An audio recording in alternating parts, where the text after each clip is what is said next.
security, which always represents means whenever you are transmitting any information through mails.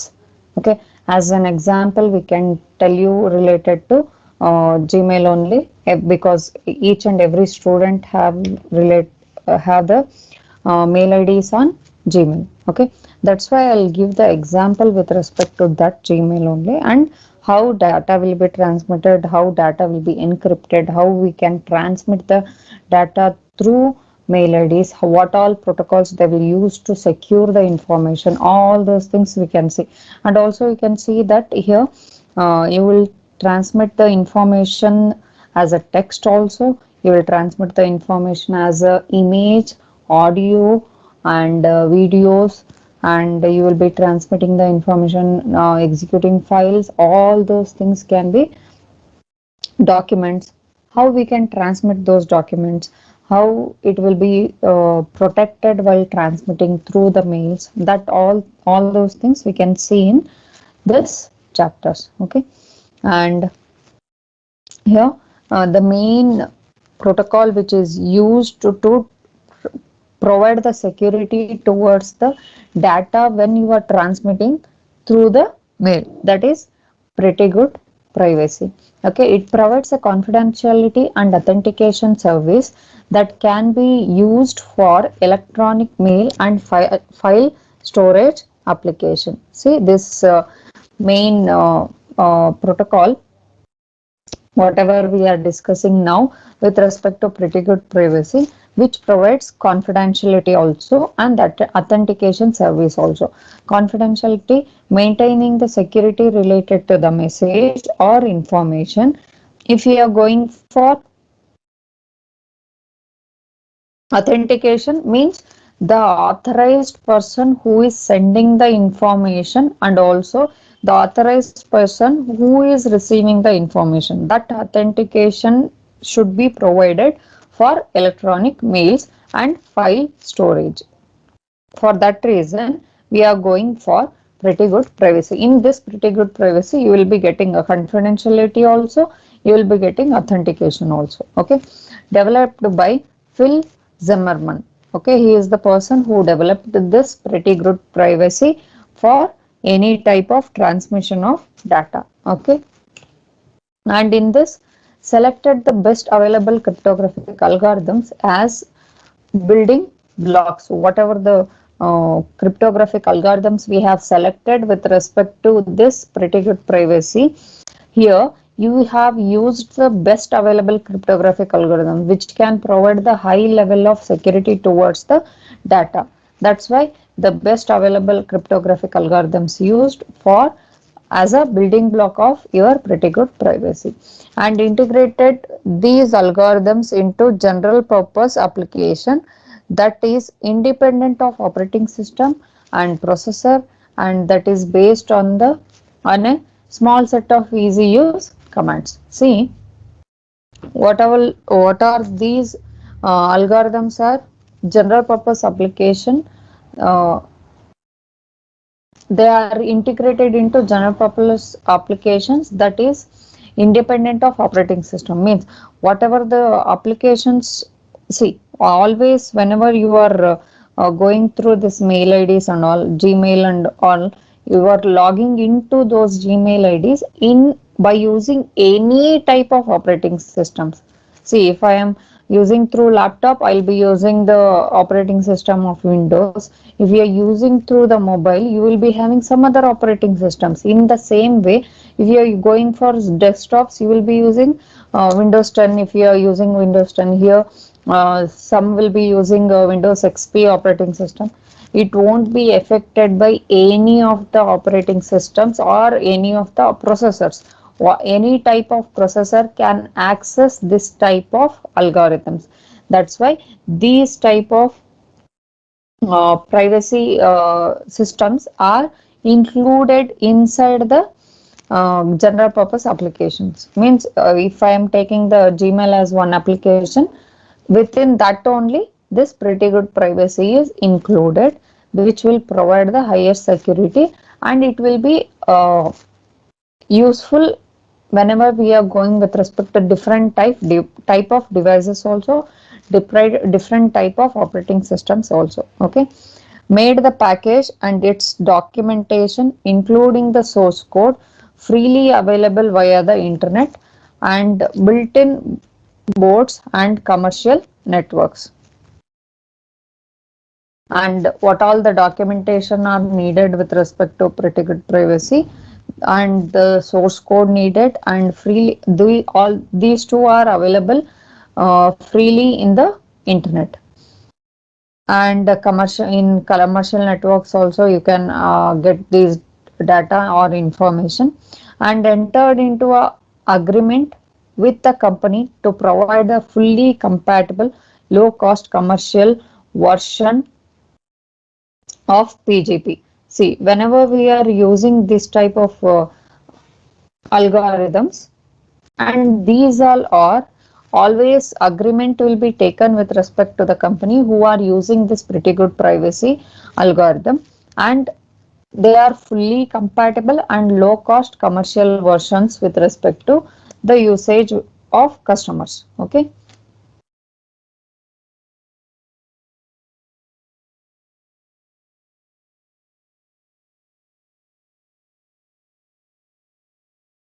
One second.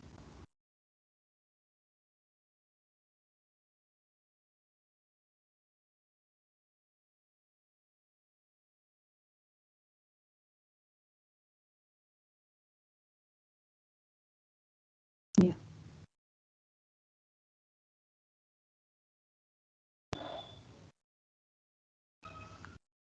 Where it can be used, how it can be used, all those things we have seen here, and what all the importance also we have seen. Next we have PGP growth, means how it has been grown in all the ranges, how it can be, how it is used nowadays, all those things we can see. See, it is available free worldwide in versions that run on a variety of platforms. As I told you, in any type of operating system, any type of devices, you can use it and you can implement it to access the mails. Okay, and it is worldwide free, and it has many different type of versions, and then it has variety of platforms also, and on variety of platforms also it can be run. And the commercial version satisfies users who want a product that comes with the vendor support. See, some of the commercial versions are there which will satisfies the user who want the product that comes in the vendor support. With respect to the vendor support, they are getting these PGP versions, commercial versions. See, for example, I can tell you the Google version, that is the Gmail, is a commercial version which is used by the vendors, means the person who want to log in through Gmail and he can access it and he can use those things, that will be commercial versions. Okay, it is based on algorithms that have survived extensive public review and are considered extremely secure. These are with respect to the algorithms also, and also it has served the extensive public review, means public has used all these information and all these security configurations, and they have gone through and they have given the good review with respect to the usage and security. Okay, and these are all considered as a extremely secure protocol, and it has a wide range of applicability. As I told you, applications are wide range, and it was not developed by nor it is controlled by any government or standard organization. It won't be having any standard organization, or it won't be considered or controlled by the any of the governmental organization. That's why any users can use this type of pretty good privacy protocols, and is now on an internet standards track. However, it is still has an aura of an anti-establishment endeavors. See, on an internet standard tracks, it is still on a aura of anti-establishment endeavors. Means, as we are using this mail IDs, everything on internet, it can have a problem with respect to the hackers and a problem with respect to anti-establishment with respect to endeavors. Next, with respect to summaries, how it can be provide how it will be providing the services using PGPs. Functions are digital signature, algorithms used are DSS and SHA, RSA or SHA, combination of DSS or SHA and RSA or SHA. A hash code of message is created using SHA-1. This message digest is encrypted using DSS or RSA with the sender's private key and included with the message. What we can see here, whatever that, see, if you are providing the authentication related to sender and receiver, then digital signature will provide that information that it is a authorized message which has been sent from the authorized sender. Okay, that's why the hash code of a message is created. Whatever the message we want to transmit to before transmitting that, you are creating one hash code by using the SHA-1 algorithm. Okay, this message digest is encrypted by using DSS or RSA.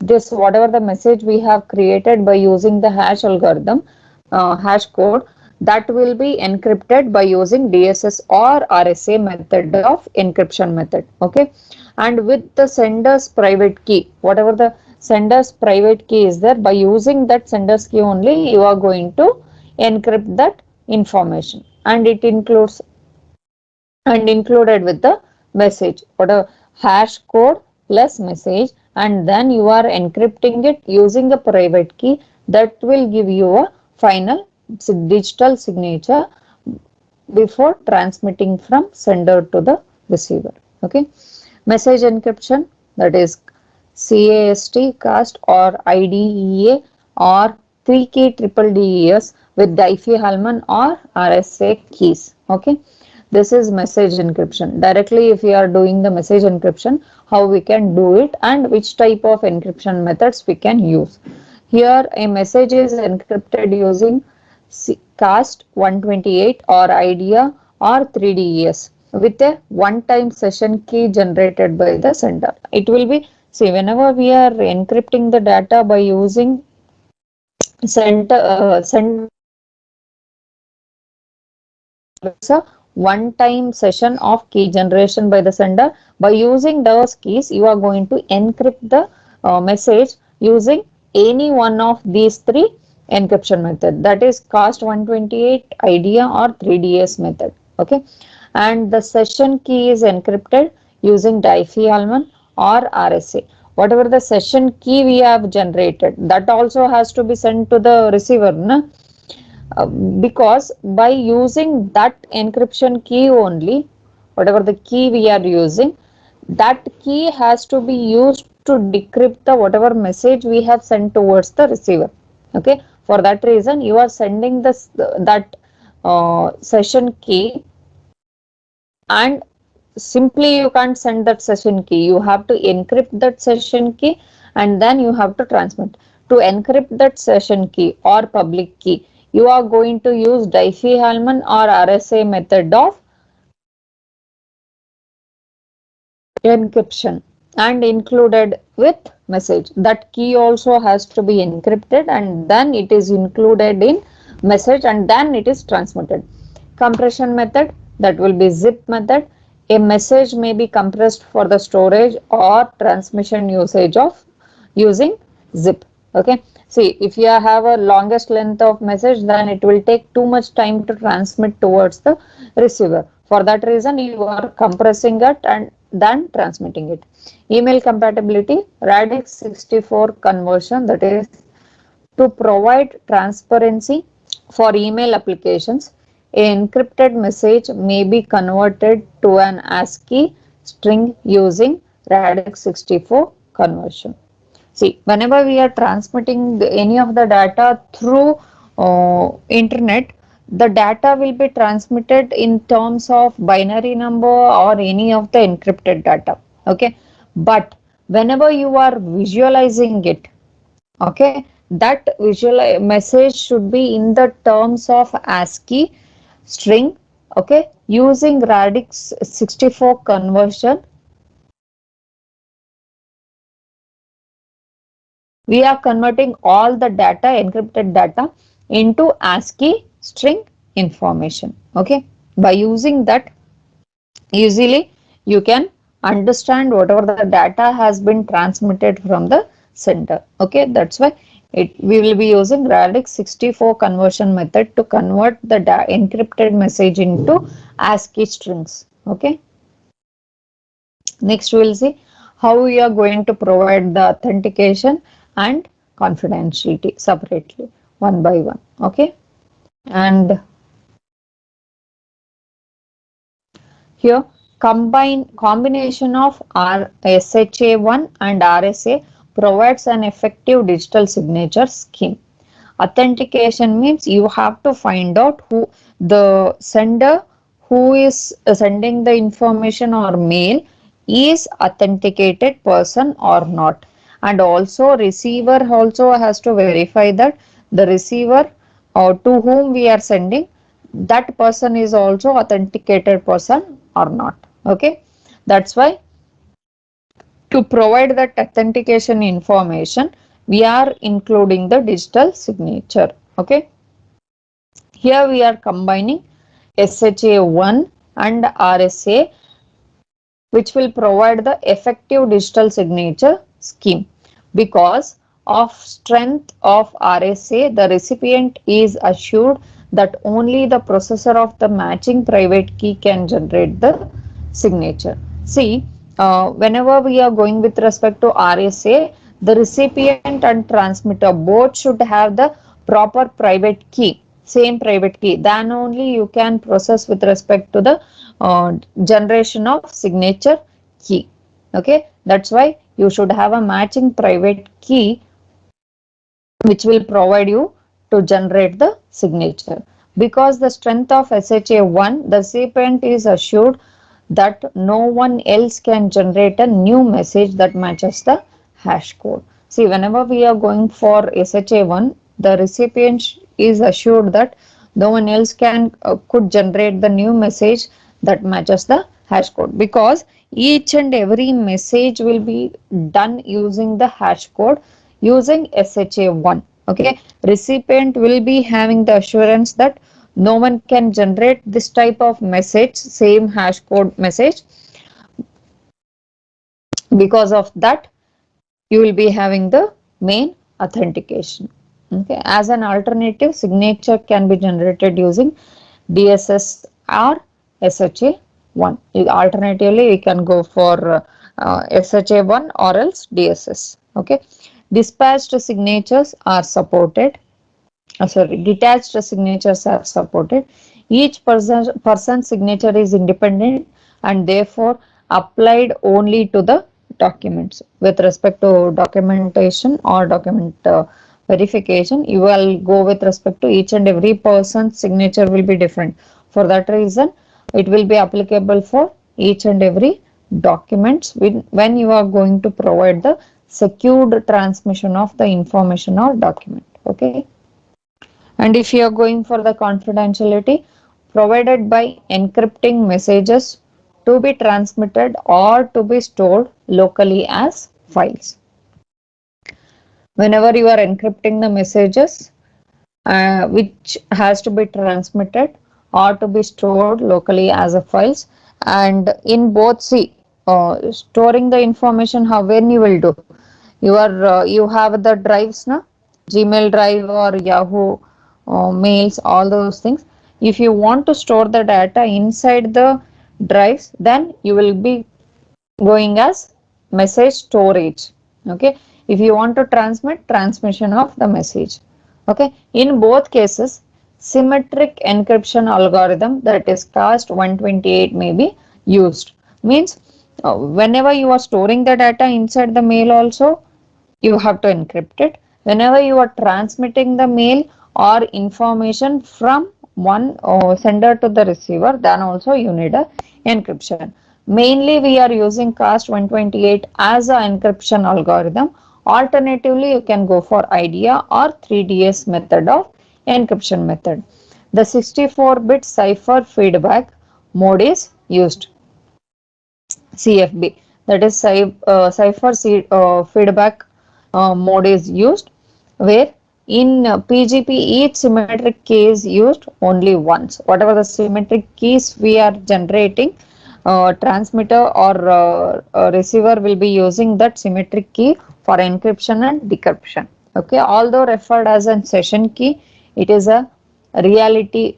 It is in reality a one-time key. It is an one-time key. Whenever you are transmitting the information, that symmetric key is generated. Whenever you have after receiving it, that session symmetric key will be vanished. Okay, session key is bound to the message and transmitted with it.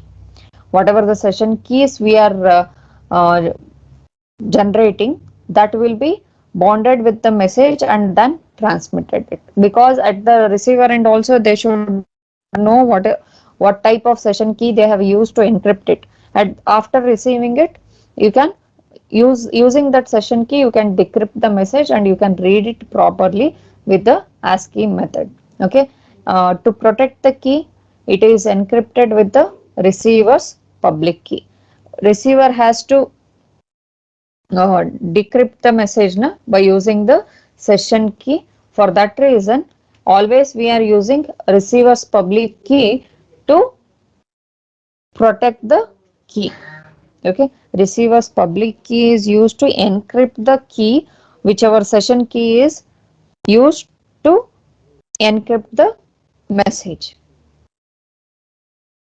And an alternative to the use of RSA for key encryption, PGP uses EI, EI GAML, a variant of Diffie-Hellman that provides encryption or decryption. It is one of the variant of Diffie-Hellman method or RSA encryption method. PGP uses EI GAML method of encryption and decryption of your key. Okay. Next we have PGP confidentiality and authentication. Here both how we are including inside your PGP method. See, both services may be used for the same message. In one message only we use both services, that is signature method and also uh, providing the security using information, using encryption. Both services may be used on same message. First, signature is generated for the plain text message and pretended to the prependent to message. See, whatever the signature we are generating with respect to one message, you are generating that digital signature and prepend it, pad it with respect to the whatever the message you are want to send it. Okay, then the plain text message plus signature is encrypted using cast 128 method or IDEA or 3DS method of encryption, and session key is encrypted using a RSA or EIGML. Okay, here this first signature is generated and it is added with the plain text or message what you want to transmit. After that, you will be encrypting the combination of your plain text and the signature using any one method of these three encryption methods, and the session key is encrypted using RSA method. Okay, whatever the session we are in one session, if you are transmitting the message, you will be using one session key. That session key also has to be transmitted to the receiver. That's why session key is also encrypted using RSA method. Okay, when both services are used, you can see here the sender first signs the message with its own private key and then encrypts the message with the session key and then finally encrypts the session key with the recipient's public key. Okay, then at that time no need to once again transmit the public key, whatever the key we used to encrypt the overall session key, because we are using the recipient's key only. Okay, next we have PGP compression. As a default, PGP compresses the message after applying the signature but before encryption. See, whenever we are going with respect to PGP method of protocol, here they are compression is also used, but we are compressing the message or information before encrypting any of the information or signature. Okay, this has a benefit of saving the space both for email transmission for and also for file storage. Whatever the information we are transmitting, we can if we are compressing before transmission or encrypting, then we can save the space or save the time whenever we are transmitting the mail and also whenever we are storing the message. Okay, the placement of the compression algorithm is critical. That is, applying the hash function and signature after compression would constrain all PGP implementation to the same version of the compression algorithm, and message encryption is applied after compression to strengthen the cryptographic security. See, when we are doing this compression will also affect the security purpose. Okay, whenever applying the hash function and signature after the compression would constrain all the PGP implementation. See, if after compressing, if you are applying the hash function to the compressed information and also if you are generating the signature after compression, then it will give the problems or it will give the constraints towards the later PGP implementations. Okay, to the same version of the compression algorithm. And another method is message encryption is applied after the compression to strengthen the cryptographic security. See, whenever main message is there, after encrypting directly you have to decrypt it, but if you are providing the compression before encrypting, then you need to know what type of compression we have done before encryption and also we need to know what type of encryption we have done. For that reason, two level of security we can provide if we are compressing before encryption. Here, the compression algorithm used is a zip method of compression.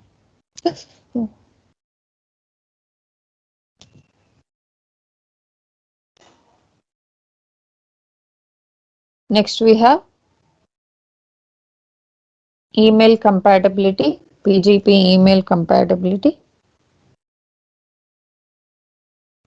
Many electronic mail system only permits the use of blocks consisting of ASCII text. Normally, any type of mail transmission methods, if we are seeing, always they will be supporting with respect to blocks of ASCII representation, ASCII text, because the person who is sending and receiving will understand with respect to ASCII representation only. That's why. To accommodate this restrictions, PGP provides the service of convert the raw 8-bit string to the stream of printable ASCII character. Means normally whatever the data we are writing and transmitting it will be in the term binary 8-bit data. Okay, that you want to transmit or convert it in terms of ASCII. For that reason, we have a conversion method also. The scheme used for this purpose is Radix 64 conversion. Radix 64 is a method of converting your binary data into ASCII character. Okay, each binary of 3 octets of binary data is mapped into 4 ASCII characters. Okay, means 3 octets or 3 bytes are converted or mapped into 4 ASCII characters. In that way, we are converting them in the form of radix 64 conversion method. This format also appends a CRC to detect a transmission error. To check the error, we are checking with respect to error using the CRC method.